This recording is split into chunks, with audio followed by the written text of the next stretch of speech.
Man celeng malam nyo biya ho tamay. Nyo malam nyo lungo bagat, lung andre wate kalih kebilang sedekah yang gak cok baurum drone. Nejok mak baju-baju tebo malam Jumat malamnya. Niatnya wakaf bersama ataupun sedekah bersama kepada mak dan ayah dan keluarga. Semoga begitu rahmat begitu oleh Allah, begitu ampun dosa, urusi dan dosa gedanya. Celeng malamnya duk yang merempur dan doa belum main akan tawakafkan untuk pembangunan pembelian marmer ataupun keramik tempat sembahyang di masjid kecamatan yaitu Masjid Syuhada. Malamnya lum dami ke lum jit ke panitia pembebasan keramik masjid kecamatan dia.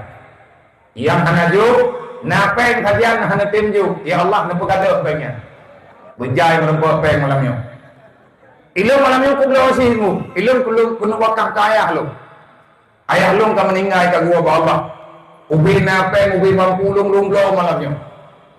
Tapak galang kentek ilmu merempok masyarakat kada uga. Nyo malamnya ka merempok lu ngan panitia. Ngan ku Junaidi ataupun biar katanya hoi tunggu apa di. Ilmu mati sama langa lu hoi kanya tunggu apa di. Yang nandraw gerbaji tunggu Junaidi, beliau adalah termasuk panitia pembebasan marmer masjid kecamatan. Nyen masjid kebanggaan urut medai. Padu sini abia kali patang-patang harga 800 ribu.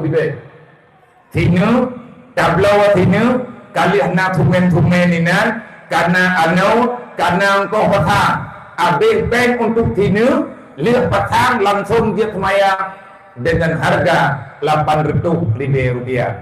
Semoga malamnya berempok lah hana leleng leh kepegan leh tu nutut yang kalau gelap baik mamnya tabloy noi kampung yang terus mempelu bawa sini repok tapi mempelu nutut kan